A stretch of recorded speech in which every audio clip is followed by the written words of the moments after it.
The following program is presented to you by THT, the Handshaking Team, right here on SNME Radio. Listener discretion is advised. We encourage you to post your thoughts, feedback, critique, anything on social media with the hashtag Setting the Standard. And don't forget to check out any of the other fantastic programs on the SNME Radio Network, including Smack Daddies, BAM, Tuesday Morning Cooked, NXT Talk, All Elite Weekly, and of course the rotating shows AEWTF, Pretty Ricky's famous internet show, and this one right here, Setting the Standard. I'll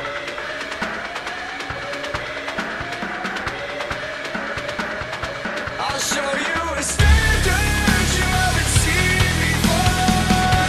before. Welcome everybody, we're here. I'm Uncle Bobby B, and of course joined by the Standard, the namesake of the podcast. It's Matthew Grant. And we're also joined today by a special guest. It's the Grinder. It's Mark Shaw in the house. Mark, thanks for being with us. Thank you very much for having me, guys. It's kind of funny because I'm probably going to bounce back and forth between calling you Andy and Shaw. Like, it's definitely going to happen. But I kind of expected it at this point. Yeah. I appreciate your time, man. Thank you very much. Well, thanks for having me, man. So it's no secret. It's out there. We're wrestling on the 20th. I'm super excited. It's the 5-year anniversary of Pro Wrestling Ontario. Take us through the beginnings of PWO, because that's what we're here to talk about today. We're doing a bit of a 2018 retrospective. I want you to tell me what was going behind the beginning of PWO, because there's no secret to you doing promoting prior with Fringe Pro Wrestling. And I'm sure you've dabbled in a little bit of other here and there. So give me PWO's beginnings and what exactly went into it. By the time that Fringe Pro Wrestling kind of came to, let's say, a catastrophic end by the time, like the beginning of 2016, it was pretty obvious that there was a lot of issues with how Fringe went and how it ended. It came down to like Bill Chase and I were just like, we weren't happy with that. We weren't happy the way it all went down, the way it ended. We were like, there's more that we have to give to the wrestling community. So it was a bit of a slow burn going into 2018. We had been working on it. We had one name that another company may or may not have used. So we ended up going with Pro Wrestling Ontario opposed to Championship Wrestling from Ontario, which we I don't know, maybe foolishly announced on your old podcast. Yes. Holy shit. Wow. I kind of forgot about that. So that may have been, I don't know, that might have sealed the fate on that one. But it was a lot of excitement because we were trying to run in Burlington, and Burlington was always a kind of like a dead town. It had its own wrestling way back in the day. My first independent show I ever saw was in Burlington, actually at the Applebee Mall, of all places. Cool. So it was kind of like we're going into, like, it was a new year. It was a new city that no one was running, with kind of a reputation behind us because of Fringe. And there was a lot of people that we initially reached out to who didn't want to work with us because of that association. So it was both a terrifying setup and exciting at the same time too. But yeah, there was a lot. We didn't know if it was going to work, like, to be completely honest. We were out there hustling like everywhere, trying to get posters up, selling people tickets. We were trying to get people from Hamilton to come, but they were like, "Oh, we don't want to go to Burlington to see a show." And kind of the same thing when you run in Hamilton, no one from Burlington wants to come over. So it was the same thing, and it was trying to hustle tickets to friends, family, anyone and everyone, because we just wanted to make sure that people were going to be there. Because I knew that there was a wrestling community in Burlington, but trying to get that word out to them was exceptionally difficult. So we went into that beginning of PWO with like this I don't know if this is going to work, but we're going to go for it anyways. So, Right. It's interesting because the beginning of Pro Wrestling Ontario, like you said, Burlington, a completely not a dead town, but a town that hadn't seen wrestling in how long. So taking that chance, and out of all cities in Ontario, to go with that city, it was a big choice. Bobby, take it away, man. Well, Matt, you were the guy. So why were you that guy, pal? Tell us about that. Why were you the guy at PWO? Yeah, I don't think I can answer that, Andy. Like, Why what was the Matt the mentality? guy? What was the Matt mentality the behind guy? me? Yeah. I wanted to do something very specific storyline wise. I wanted to kind of do a veteran who is disgusted with the modern wrestling. And this comes back a little bit when I started wrestling, there was still a little bit of a mentality. Of course, I started with like Rip Impact and Devin Parkside and some other guys who were very small guys. I was one of the biggest guys in my graduating class out of LLW, which is saying a lot because I'm not exactly the biggest guy, especially from an era of wrestling where like monsters ruled. So I wanted to kind of come at it from a vein that I saw. I saw a lot of guys when I started up that were grizzled veterans who just didn't understand that wrestling was evolving and changing. And I wanted to run a storyline that kind of ran in parallel. So I kind of searched. I needed somebody who fit a specific role, but also somebody who understood the business as well. Not just somebody who learned the ins and outs in the ring, but also understood that everybody plays a part and they're not going to let that part go to their head. I landed on Matt because I knew I could trust Matt with that. It ended up being me and Matt because I didn't trust anybody else to put Matt over. Because at that point in time, Matt hadn't been working for all that long. So it needed to be me because I'm going to make sure that my storyline works the way that I want it to. And I knew that I had no problem putting Matt in that position, and I had no problem with Matt being that person and me putting Matt over. I also knew it would be shocking too. Nobody would see that coming with what we announced, and I was hoping that would create more buzz right off the bat. Absolutely. Well, you have Matt who, like you said, now was that kind of angle? You said somebody who understood the ins and outs of the business. That because Matt did the podcast thing. He had been a referee. Yep. He knew a little bit about everything, so he was a great fit for that angle you were running. Yeah. Well, yeah, and Matt understood. I'm trying to word this in a way that doesn't throw anybody under the bus. Matt understood that everything in wrestling has a place. Everyone has a role. Everyone has a role to play, whether it's a referee or a commentator or the guy that the crew that sets up the ring. Everyone plays a part in a show. Matt understood that every show he's on, he's going to play a different role.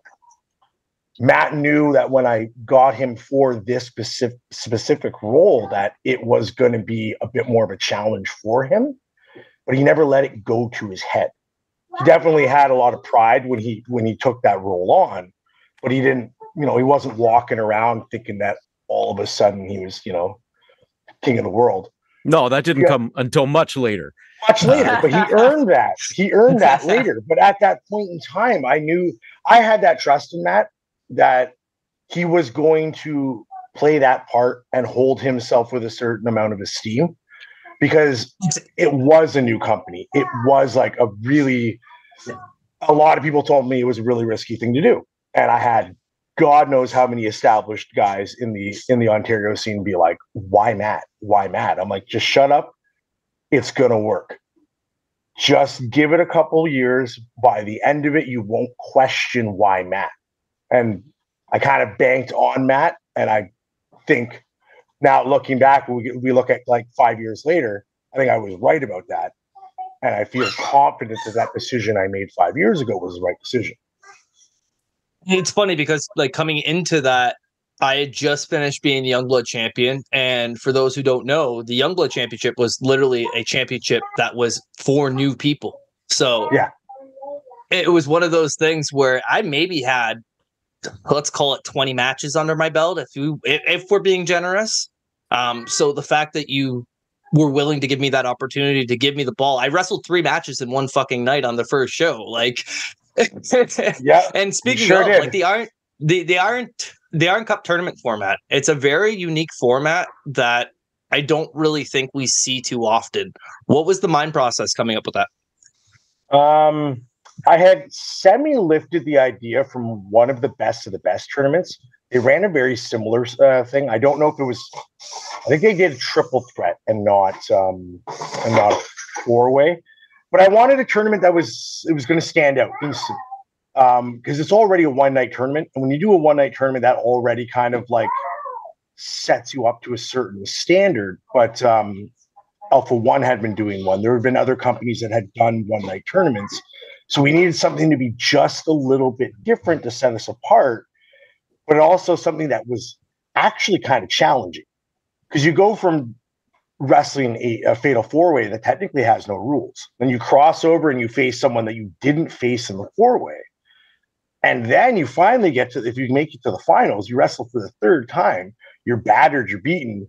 Like, the only way to win, you must be made of iron, like the Iron Cup. I really like the concept. And one more thing before we dive into the shows for 2018, the Burlington Lions Club, that played a pivotal role in PWO's first year. It was the venue for PWO's first year. Talk to us a little bit about building that relationship with the venue and going with that venue in particular. Burlington was always particularly difficult to find places to run. A lot of venues, it's a very conservative city. So you say wrestling and they go, ooh, like, I don't know about that. We found the Lions Club. I had actually been to like tons of stags and does there. It's right downtown. So it was a fairly familiar place for me. And I kind of took a shot in the dark with it. I was just like, I don't think they're going to go for it, but I'm going to reach out. They were very, very receptive to the idea. Once they kind of saw the first show, they were like, oh, these guys are actually putting like a little bit of like work into it. They're getting people to come. So they were pretty excited about it. And as the year rolled on, they got a little bit more on board. And then when we did the cage match at the end of the year, they like we almost kind of we blew their minds a little bit because they couldn't imagine that their setting looked like that and had the ring with the cage and all of that. And they couldn't believe that we had packed that many people in there because they never thought that we would get anywhere close to the capacity. And then I think that show and then the show going into 2019, we actually were technically over capacity. So we did well there. We just outgrew it by the end of 2018, which is not something that we ever thought we were going to do. It's funny that you bring up like a new venue, wanting to see a crazy match, because that seems to be the trend with me. You're my crazy match guy. The dive into the year really quickly. The Iron Cup, the unveiling, the very first show. My matches on that show were with yourself, Liam Worldwide, Shane Saber in the first round versus BMD in the second round. And then we faced off again in the third round, the finals for the championship as well as the Iron Cup itself. Talk about that first show and then kind of, again, your mentality going into it.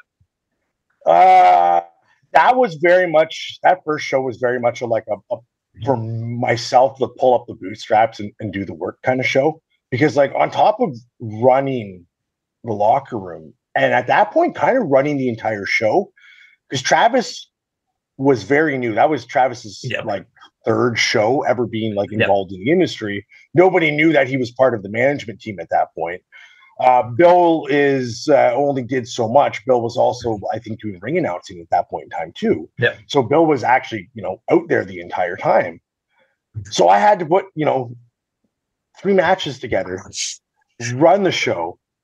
make sure everyone got paid, you know, and everything else. And it was a whirlwind of a day. Like, I remember it, but bits and pieces, kind of like, you know what I mean? Like, just flashes of it being like, oh yeah, I remember when this happened. I remember that. I remember like Corey Stone like kicking me in the face because I didn't realize his legs were that long. I just ran full blast right into his foot. But like, it felt successful regardless. I think we had like 68 people there, so it wasn't the best draw, but they left happy, and they were responsive to everything we were doing, and they came back the next time. So like, all of that felt successful. It was a whirlwind. Like I said, I barely remember bits and pieces of it because there's just so much that happened that day. Yeah, that is a full plate, and of course, then you had Untouchable against BMD. Tell us. this one was about that special to me. Just before Andy dives in, this was special to me in particular. It was two homegrown HPW guys main eventing a show. I'm pretty sure for the first time. I think so, Yeah. So, and Brett's like a super close friend of mine as well. So to have that opportunity with him, and I think we stole the show that night personally, especially as green as we were at that time as well. That powerbomb off the top rope, I see that still, and it's absolutely wild to me. But yeah, no, I was super happy with that match. Yeah, and that was kind of like a little bit of a make or break show. Like, in a sense, is we did the first show, so like the concept is out there, but like we did a tournament, we and then just put on kind of more of a traditional independent wrestling show. So it was kind of like, if we don't bring our vision of our brand immediately to the forefront in the show, Yep. we're kind of like, you know, effed, for lack of a better word. I don't know if we're swearing on this or not, but like, we'd be Please do. yeah, we'd be fucked, like, straight up. Like, so we had to kind of go. I wanted to lean in with a match and matches that I knew I was going to get the best results from, because Matt and BMD had a personal relationship with each other. I knew that I was going to get kind of the best out of them, because I don't think either of them had really had that platform to perform on. So they brought it. They did everything that we needed them to do. And I think that helped elevate the product almost immediately, because it was two guys who were pretty green, but they went out there and put on the best performance that they could put on for a company that's only in their second show. And I mean, that's credit to you for having the faith in those guys, because a lot of guys are ready to do something. They just need somebody to give them that shot and have a little faith in them, give them a platform to show what they can do. So it's I've been to quite a few PWO shows, and it's great to see that they do that on a regular basis. I was just about to say that is literally the MO of PWO in a nutshell, is to give young guys opportunities. I see it all the time, and you continue to see it in PWO, and that warms my heart. Absolutely. I appreciate that. Moving on to the Amazing Canadian Brawl. So this one was interesting for me, and I have a funny story after we dive into the show itself that kind of relates. It was a fatal four-way with Jake Jones, Matt Cash, and Tyler Hill. So this was essentially a hardcore match per se. I ended up taking barbed wire in the match. I can't remember exactly what else ended up happening, but the match happens. I'm still reffing at the time, keep in mind. So I'm still doing the split duties. I showed up next day at an Alpha One show to ref with gig marks all over my fucking head. And boy, was Julian fucking hot at me, Ethan Page. He was pissed. But talk about this match, talk about putting it together, and like putting two very newer guys with two hardcore guys. At least at the time, because I got to give credit where credit is due. Tyler Hill, man, that dude has blown my mind. Shout out to Tyler Hill. Right, and talk about like 5 years later, where like Tyler Hill is 5 years later. But I was trying to, again, just going like different, but with a sense of familiarity. because you had been Youngblood champion, Death Proof was a company that some fans knew you from. Bringing in a couple guys who were known from that brand with you, and then we had kind of kept an eye on Jake Jones. We wanted to see where we could go with them. So I figured, let's put him in a match where really nobody is exposed unless they expose themselves, which I think you guys did a fairly good job of like protecting yourselves. You guys, it was a whirlwind of a match, like everything was going everywhere, but it was more or less like, we need Matt to have a good defense. We need him to have a good defense against guys that maybe he shouldn't be in the ring with. But we want to kind of suspend the disbelief of like, okay, well, like, there's no way Matt Grant's going to walk away from this, but like, he walks away. How? How did he walk away from it? So I kind of wanted to pick big bruising guys that would like otherwise have just like, ripped you limb from limb. But they're too busy ripping each other limb from limb while you're kind of in the mix. And it's almost like, I watched the match back like a couple of weeks ago, and if I remember like correctly, it was almost as if it was kind of like a parallel to how people were perceiving you at that time. It's almost like the other three guys in that match weren't paying attention to you. Like, you were the champion. To beat you was still, like they could pin the other guys. It didn't matter. But like, it was almost like nobody was paying attention to you. And that's why like people slept on you in that match, and that's why you won. And it was kind of like a parallel to that, right? It's interesting too, because if I'm not mistaken, that was technically my last actual defense before we went into kind of the rest of the reign, because the next show was Ignite against you, where we kind of set up the steel cage match. Yeah. So you got like that kind of that big last PWO defense. I think you defended it a couple places outside. Yes. Yeah. So, but like that was kind of the thing where like we knew the entire year where we were going. So we were like, well, let's also kind of test the crowd out to see like, I knew Hill and Cash. Yeah, I knew Hill and Cash would get some color if they were given the opportunity. So I was like, let's gauge the crowd, because if the crowd's really not into that, we may have to like reconsider how we end this year, because there's a strong possibility for that. But if they're into it, it's like, okay, cool. Like, we kind of gauge where everything's going. And I think that was kind of a good testing ground for that too. And then, we had the singles match that ended with us going through a gigantic piece of plywood. Like, that thing was huge. Where did you guys even find that thing? I literally opened a random door at the Lions Club, and it was out there. And I was like, I don't know where this belongs to, but I'm using it. Because I searched everywhere for a table, and the only tables I could find were like plastic ones, and I couldn't find a wooden table anywhere. I don't know how many reuse centers I went to. I don't know how many times I was looking on like Facebook Marketplace. They don't make them anymore. Yeah, I couldn't find one.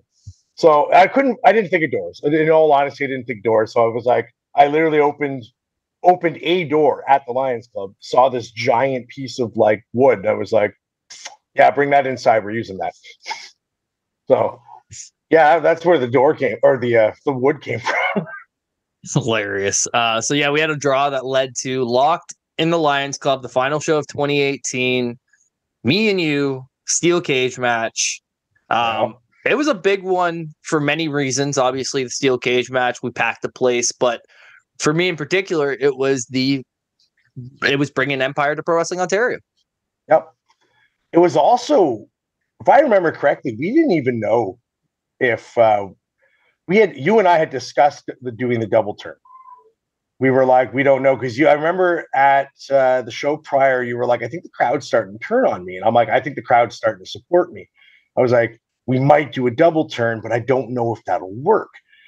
And we came up with like, we had JT come in and help you in the cage. I had Goodridge turn on me. And it kind of worked flawlessly, but it could have just been so tragic. It could, like, really, you know what I mean? Like, it could have been a train wreck. It could have made that really special moment just terrible. But it was like, I had never worked in a steel cage before. So that was on its own a really cool experience to share with you. But it was also, we had made it to the end of that year. And this like gutsy little company that just decided to do something just asinine and put like a tiny guy with a belt and just run with him as the champion all year, despite the fact that everyone was like, well, I don't know. He's a referee. I'm like, no, trust me, this is going to work. And it worked. Sure, the cage sold a lot of those tickets. But if you remember correctly, once 2019 rolled around, those people were still there. And they were there because of what we had built up. And a lot of that has to do with where we ended that first year at Locked in the Lions Club when we did that cage match. And we kind of showed people, it's like, oh, yeah, there's a narrative to this. There's a style. There's a substance. This isn't just, what you see on TV. This isn't just like the crash and burn indie wrestling that you see elsewhere. It's a little mix of everything. But it is reminiscent of what people loved about wrestling, which was a narrative and a storyline and characters that go from point A to point B to point C. And we saw that throughout that like first year, and it climaxed at Locked in the Lions Club. And it seems like, sorry, Matt, go ahead. No, I was just going to say a big shout out to Shooting the Indies too. Jeff got some amazing shots that night. He's been part of PWO pretty much since day one as well, and is always like great, getting the best content. But Bobby, take over, my man. Well, I was going to say, it seems like a recurring theme we've had here has been gambling. I mean, you took a gamble on Matt. You gambled on the double turn. It could have been a disaster. You gambled on the young guys with PWO. You gambled just with PWO itself. So talk about how that's grown from 2018 to today in terms of just the venues, the roster, the production. I know we touched on a lot of it already, but just kind of comparison from the Fringe to PWO as well. Going from Fringe to PWO, Fringe, I'd say a lot of the booking style was similar, except for I would say I wasn't as gutsy in Fringe as I did with PWO. PWO, I took a lot more chances. But with PWO, I took chances because I had that 2 years in between promoting one company and another one. And I had spent those 2 years in locker rooms with a lot of these guys, watching some of these people start to evolve. I felt confident in it, the risk I took. 100%, they could have all backfired on me. But I'll say, yeah, it was a gamble. But I'll say they were educated. Calculated risks. Calculated risk, yeah. I kind of had a pretty good feeling that the risk I was going to take was going to work out. But I always had a backup plan to a backup plan to a backup plan in case, but I never really needed them that first year. And as we evolved as a production value, like Savage Media, as Nathan Savage became Savage Media, and then kind of his entire testing ground was Pro Wrestling Ontario. And so we kind of got to see as he evolved our production, and as our production evolved, and he got us out to a whole other set of eyes that wouldn't have seen us before, because they're like, look at this stuff. They see all that he could do. It's little things started to catch on. People started to realize, they're like, oh, like there's a point and purpose to everything here. This isn't just, oh, their faces one week, heels the next week. Like, who knows what's going on? People started to catch on. Crowds started to grow. The more established talent wanted to be a part of the company, but was also the young guys who were never getting chances anywhere else saw an avenue that they could work with people that they would almost never have a chance to work with anywhere else. And we kind of got, I don't want to say like a better version of them, but they brought out a little bit extra that they probably wouldn't have. And then over time, like some of those young guys, like Evan Greenaway, like Travis Moore, we started to see better versions of them. And those better versions started to bleed into everywhere else, because they started to realize, hey, shit, we're pretty good at this. We can do this. They gain confidence. And I think not all of them, but a lot of them gain confidence in our locker room on our shows, because we were putting them in positions with people that they wouldn't have been put in the positions with. We were putting them on a show with a production that they wouldn't have normally been able to be seen in. And when you elevate the next generation and they become the current generation, it makes the current generation stronger. And that was always the idea behind PWO. PWO was always kind of designed to like, it's about the future, but we have to build the future. And as the future becomes the present, we have to look kind of again, like it's a like step by step. You have to look behind you to see, where you were, but you got to keep looking ahead to be like, where am I going? Who are these guys up here? Let's bring these guys in. Let them work with the people that are here now and the people that we've been investing in. Because the people that we've been investing in, they're going to tell these young guys, this is what they've done for us. This is what they've been like. They've worked with us. They've done this. We've got to work with these people. Stick with it. It's not always going to be rainbows and sunshine, but stick with these guys. Like they're trying to do something different. They're trying to establish, a strong base for Ontario wrestling. Which you guys have really done. Like I said, I've been to quite a few. I've watched some of those names there, like Travis Moore, especially. I'm pretty tight with Travis. Just watching him grow over the past, 2-3 years, even over the pandemic, has just been amazing. And like PWO is a part of that, like you just said, because of the opportunities that you give a lot of these guys, which is amazing. And speaking of opportunities, you two are going to have an opportunity to work together again soon, aren't you? Yeah. What's going on there? I'm super excited. Just before we dive into that, like I look at my PWO resume and the guys that I've gotten to work with, and like it's a who's who of Ontario independent wrestling. You look at Tarek, you look at Shane Saber, you look at Justin Sane, you look at Kobe Durst. I've got a chance to share the ring with a lot of the top names in Ontario because of Pro Wrestling Ontario, and I'm forever grateful for that. So going into the 5-year anniversary show, January 20th, I'm going to let you take on over, Andy, and give us the rundown of the card. Sell us on this show because people should be checking out Pro Wrestling Ontario. And we're at the freaking Germania Club, one of the best venues in wrestling. Yeah. Great venue. Great venue. So obviously, I think we're going to know what the main event is. Evan Greenaway is going to defend the PWO Openweight Championship against Justin Sane. This is kind of like, exactly calling back to what I just said. It's the now versus or the future versus the now, or maybe it's the now versus the past. Depends on which way you want to look at it. But this is kind of almost in a sense, it's either Justin's rise back up or is it passing the torch? I don't know. We'll see. I think Justin's got a lot more in the tank. I don't think Evan's going to have like an easy walk through with them, but Evan just win the Iron Cup, but Justin's won the Iron Cup twice. A lot of interesting parallels there. Jesse Bieber versus Reverso, which I'm pretty excited for. Pretty sure there's going to be some extra ramifications to that match. So you'll have to be there live to see that.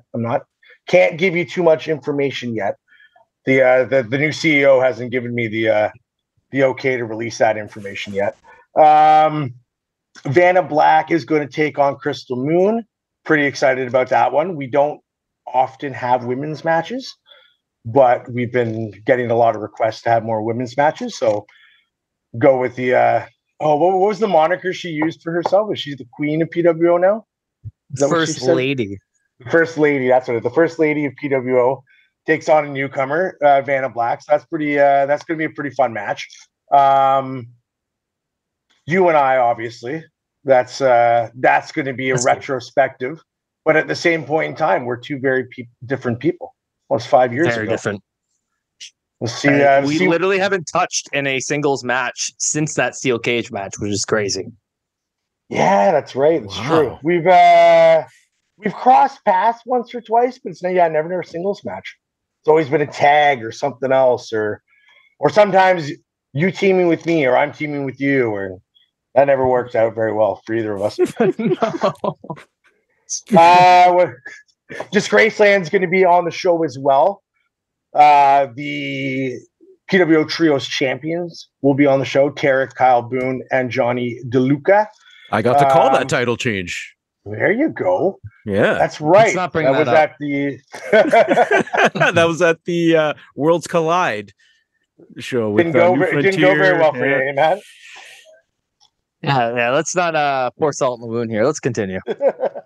Also, number one contendership for the PWO Internet Championship between Tyler Hill and Holden Albright, which I think is going to potentially be a show-stealing match. I don't know how many times those guys have ever worked each other, but I am super pumped to see that one. That one's a guilty pleasure match for me. I love how Albright works at the Germania Club. That's all I'm going to say. He takes full advantage of the whole facility. As you should. Yeah, I don't think people should count Hill out, though. Like, he's kind of much in a sense the same way Matt is kind of like a homegrown guy for us. Tyler Hill's kind of a homegrown guy for PWO as well. He kind of evolved and reestablished himself in our company, and now I think he's kind of as much a benchmark of the company as someone like Matt would be or Justin would be. I'd argue that he was the flag bearer during the pandemic era for PWO. Yeah, he hopped right on top of that. He was just kind of like him and Wade. They just put promos up. They were just whatever they could do to kind of keep it going where nobody really knew what was going on at any point in time. Like, just constantly change. And I appreciate that. But yeah, no. And then last but certainly not least, unfortunately, Aiden Prince unable to make the event. Now a triple threat match, though. I'm super excited for this one personally, as again, PWO about giving young guys opportunities. Travis Moore now facing off against Robbie Cosmos, and they debuting Van Landen. Yeah. Nice. Super excited for this one. Robbie coming back in is exciting. Robbie's got, I think, a very bright future. Van Landen, I actually had the pleasure of working with not that long ago. Impressed me. Been keeping an eye on him. Saw the opportunity. Be like, okay, this is a great place to bring him in. Clay Wilson's also going to be on the show doing something. You'll have to wait and see. Maybe make sure you're there just before the doors open. Or sorry, before the main show starts. What time is this show at? 8 p.m. is going to be first bell. Maybe a little bit before 8 p.m. You might see Clay Wilson. I believe doors are going to open probably 7:15. All right. Nice little Friday night show. Come on down to the Germania Club.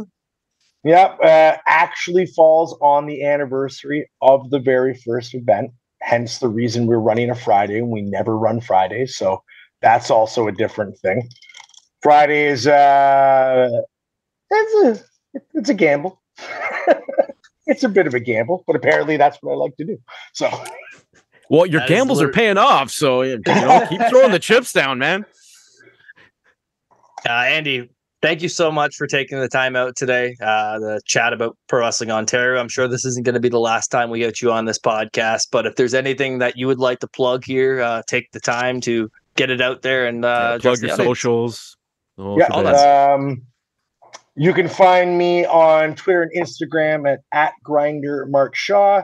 Also find PWO on Facebook, YouTube, Instagram, and Twitter, though maybe we put up the links because some of them have different tags and I don't remember all the time. If the editor guy does his job right, that'll pop up right now. Yeah, it'll be in the description below as well. Check out Pro Wrestling Ontario. Check out Grinder Mark Shaw. And Andy, thank you so much for the time, man. Thank you. Thank you guys very much.